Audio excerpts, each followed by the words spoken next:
Maharashtra 39 news network, सत्य बातमी, ठाम भूमिका. आंतरराज्यीय मोटरसायकल चोरट्यांच्या टोळीचा पर्दाफाश. नंदुरबार एलसीबी पोलिसांची धडाकेबाज कारवाई. 7,50,000 रुपयांचा 21 दुचाकी जप्त. नंदुरबारमधील 6 गुन्ह्यांची उकल. गुजरात, मध्य प्रदेश, पुणे आणि उत्तर प्रदेशातील चोरीच्या दुचाकीही हस्तगत. नंदुरबार जिल्ह्यातील मोटरसायकल चोरीच्या वाढत्या घटनांना आळा घालत स्थानिक गुन्हे शाखेने आंतरराज्यीय चोरट्यांच्या टोळीचा पर्दाफाश करत मोठी कारवाई केली आहे. या कारवाईत 7,50,000 रुपये किमतीच्या 21 चोरीच्या दुचाकी जप्त करण्यात आल्या असून नंदुरबार जिल्ह्यातील 6 गुन्ह्यांची उकल करण्यात पोलिसांना यश आले. जिल्ह्यातील विविध पोलीस ठाण्यांच्या हद्दीत दाखल असलेल्या मोटरसायकल चोरीच्या गुन्ह्यांचा आढावा घेताना हे गुन्हे उघडकीस अद्याप आले नसल्याचे निदर्शनास आल्यानंतर पोलीस अधीक्षक अश्विनी सानप यांनी सर्व पोलीस ठाण्यांना विशेष मोहीम राबविण्याचे निर्देश दिले होते.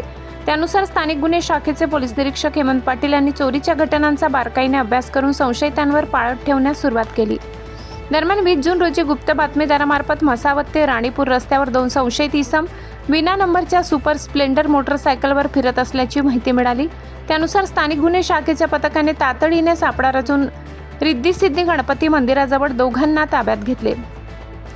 चौकशीत त्यांनी आपली नावे सुरेश संतोष मुखडे, राहणार राखी, तालुका पानसेमल, जिल्हा बडवानी आणि सुनील भाबल्या वडवी, राहणार चार्ली फाटा, तालुका पानसेमल, जिल्हा बडवानी अशी सांगितली. त्यांच्या ताब्यातील मोटरसायकल धडगाव येथून चोरी केल्याची कबुली त्यांनी दिली. पुढील कसून चौकशीत त्यांनी आणखी 2 साथीदारांच्या मदतीने नंदुरबारसह गुजरात, मध्य प्रदेश, पुणे आणि उत्तर प्रदेश येथे मोटरसायकल चोरी केल्याची धक्कादायक माहिती समोर आली. यानंतर पोलिसांनी गुलाबसिंग उर्फ गुलच्या इसमा वडवी याला ताब्यात घेतले. आरोपींनी विविध ठिकाणी लपवून ठेवलेल्या 21 चोरीच्या मोटरसायकली जप्त करण्यात आल्या. या दुचाकींची एकूण किंमत सुमारे 7,50,000 रुपये इतकी आहे. तपासादरम्यान नंदुरबार शहर, शहादा आणि उपनगर पोलीस ठाण्यात दाखल असलेले एकूण 6 गुन्हे उघडकीस आले आहेत. तसेच जप्त करण्यात आलेल्या दुचाकीमध्ये पुणे येथील 3, गुजरात राज्यातील 6, मध्य प्रदेशातील 3 आणि उत्तर प्रदेशातील 1 मोटरसायकलचा समावेश असून उर्वरित 3 मोटरसायकलींच्या मूळ मालकांचा शोध सुरू आहे.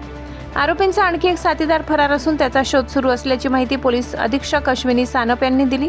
ही उल्लेखनीय कामगिरी पोलीस अधीक्षक अश्विनी सानप, अप्पर पोलीस अधीक्षक आशित कांबळे यांच्या मार्गदर्शनाखाली स्थानिक गुन्हे शाखेचे पोलीस निरीक्षक हेमंत पाटील, पोलीस उपनिरीक्षक मुकेश पवार, विकास गुंजाळ, सज्जन वाघ, सदाभाई वाघ, ज्ञानेश्वर पाटील, योगेंद्र सोनार, मोहन ढमढेरे, यशोदी पोगले, विशाल मराठे आणि सचिन सैंदाणे यांच्या पथकाने बजावली. महाराष्ट्र 39 न्यूज नेटवर्कसाठी अभय पाटील, नंदुरबार.